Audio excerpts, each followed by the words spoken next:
పిల్లలు అందరూ బాగున్నారా?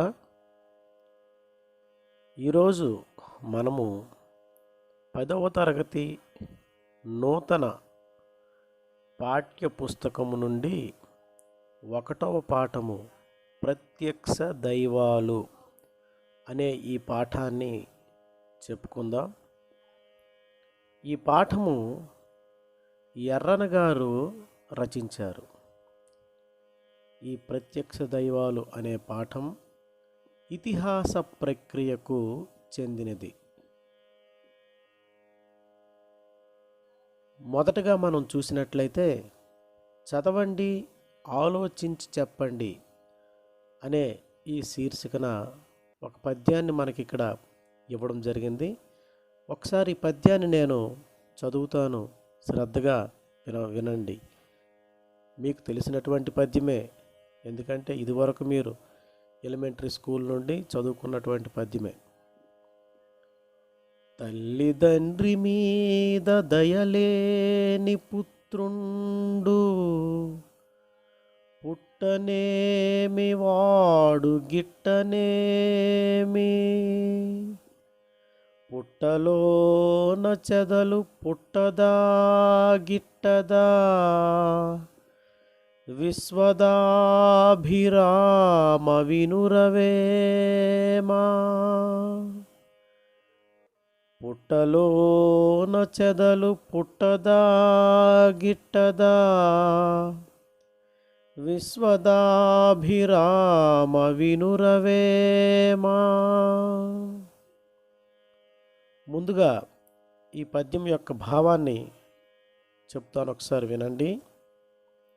ఓ వేమ, తల్లిదండ్రులపై ప్రేమ లేని కుమారుడు పుట్టినను చచ్చినను ఒకటే.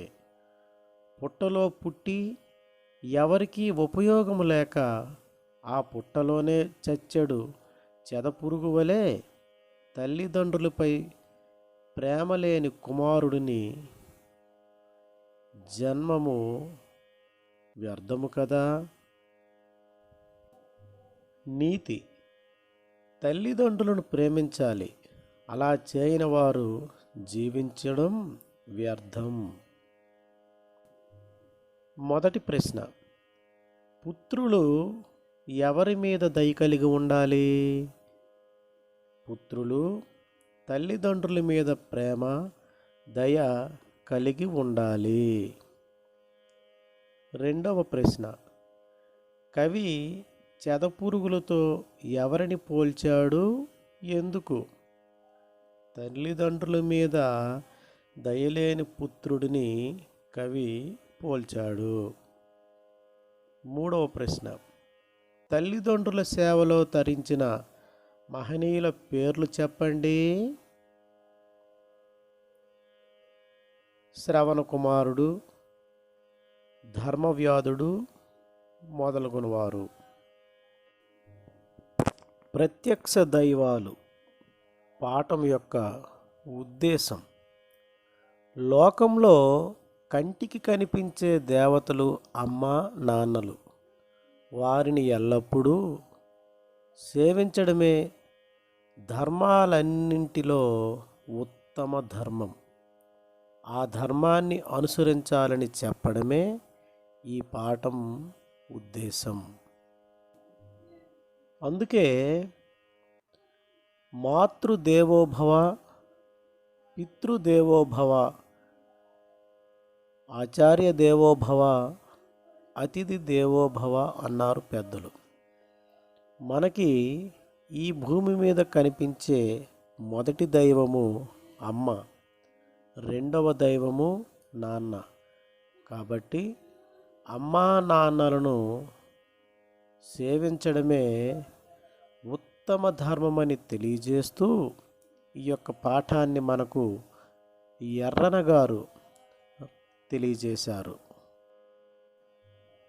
ఈ ప్రత్యక్ష దైవాలు పాఠాన్ని రచించిన కవిగారిని గురించి మనం ఇప్పుడు తెలుసుకుందాం. మహాభారతాన్ని ఆంధ్రీకరించిన కవిత్రయములో ఎర్రన మూడవ వాడు. ఈయన 14వ శతాబ్దానికి చెందిన కవి. వీరి తల్లిదండ్రులు పొత్తమ్మ, సూరణలు. పాకనాడు సీమ అంటే ప్రకాశం జిల్లా కందుకూరు సమీపంలో గుడ్లూరు గ్రామంలో జన్మించారు. అద్దంకిని రాజధానిగా చేసుకొని పరిపాలించిన ప్రోలయ వేమారెడ్డి గారి ఆస్థాన కవిగా ఉన్నారు. రచనలు: రామాయణం, హరివంశం, అరణ్యపర్వశేషం, నృసింహ పురాణం వీరి యొక్క రచనలు. ఇతని బిరుదులు: శంభుదాసుడు, ప్రబంధ పరమేశ్వరుడు అనే బిరుదులు ఇతనికి ఉన్నాయి. వీరి రచనా శైలిలో సూక్తి వైచిత్రి పేరెన్నిక గన్నది. ఈ పాఠం మహాభారతం అరణ్య పర్వములోని 5వ ఆశ్వాసం నుండి స్వీకరించబడినది. మహాభారతాన్ని రచించినటువంటి కవిత్రయము అంటే నన్నయ, తిక్కన, ఎర్రన గారిని, వీళ్ళ ముగ్గురిని కలిపి కవిత్రయం అని అంటారు.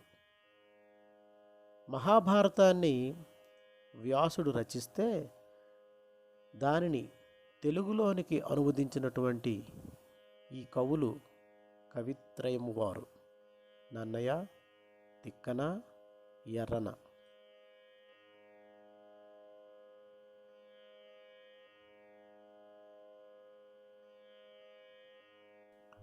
మహాభారతం మొత్తం 18 పర్వాలు. ఆది పర్వము, సభాపర్వము, అరణ్య పర్వములో సగభాగాన్ని ఆదికవి నన్నయ్య గారు రచించారు. అరణ్య పర్వం మిగతా సగభాగాన్ని ఎర్రన గారు రచించారు. విరాట పర్వం మొదలుకొని స్వర్గారోహణ పర్వం వరకు తిక్కన గారు రచించారు. ఉద్యోగ పర్వం, భీష్మ పర్వం, ద్రోణ పర్వం, కర్ణ పర్వం, శల్య పర్వం, సౌప్తిక పర్వం, స్త్రీ పర్వం, శాంతి పర్వం, అనుశాసనిక పర్వం, అశ్వమేధ పర్వం, ఆశ్రమవాస పర్వం, మౌసల పర్వం, మహాప్రస్థానిక పర్వం, స్వర్గారోహణ పర్వం. మొత్తము 18 పర్వాలు. ప్రక్రియ ఇతిహాసము. ఇతిహాసం అంటే ఇలా జరిగింది అనే అర్థం ఉంది. ఇది ఒక కాలంలో ఒక రాజవంశానికో ఒక జాతికో సంబంధించిన చారిత్రక అంశం గల బృహద్రచన. ఇవి తొల్లిటి కథలు. ఇవి గ్రంథ రూపంలోనికి రాకముందు ఆసు రూపంలో ఉండేవి. ఇతిహాసాలు చతుర్విధ పురుషార్థాలు, ఉపదేశాలు, పూర్వ వృత్తాంత కథలతో కూడి ఉంటాయి. ఇతిహాసాలలో కథా కథనానికి ప్రాధాన్యం ఉంటుంది. రామాయణ, మహాభారతాలు ఇతిహాసాలు. ఇతిహాసాలలో చతుర్విధ పురుషార్థాలు అనగా ధర్మ, అర్థ, కామ, మోక్షము. ధర్మము అంటే మతము లేక సామాజిక నియమాలకు కట్టుబడి జీవించడము. నీతి, విద్య అని కూడా అన్వయించవచ్చును. అర్థం ధన సంపాదన, కీర్తి. కామం శారీరక లేక ఇంద్రియ లేక లౌకిక సుఖాలు. మోక్షం పునర్జన్మరాహిత్యం లేక సంసార చక్రం నుండి విడుదల పొందడం. ఈ నాలుగింటిని చతుర్విధ పురుషార్థాలు అని అంటారు. ప్రత్యక్ష దైవాలు అనే పాఠం యొక్క నేపథ్యం మనం ఇప్పుడు చూద్దాం.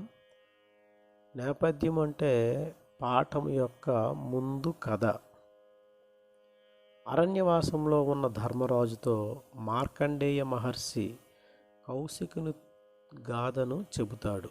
కౌశికుని విద్యాభ్యాసం ముగిసినట్లు గురువు ప్రకటిస్తాడు.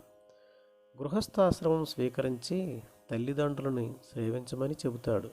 కానీ కౌశికుడు మరింత జ్ఞానార్జన చేసి సకల ధర్మాలను తెలుసుకోవాలని బయలుదేరుతాడు. ఒకనాడు మర్రి చెట్టు నీడలో కూర్చొని వేద అధ్యయనం చేస్తూ ఉంటాడు. చెట్టుపై ఉన్న పక్షి ఆయనపై రెట్ట వేస్తుంది. కోపంతో దాని వంక చూడగా అది కాలి బూడిదవుతుంది. ఆ తరువాత మధ్యాహ్న సమయంలో ఒక ఇంటి ముందు నిలబడి భిక్ష కోరుతాడు. ఆ ఇంటి ఇల్లాలు అదే సమయంలో ఇంటికి వచ్చిన భర్తను సేవిస్తూ ఉండడం వల్ల భిక్ష వేయడం ఆలస్యమయ్యింది.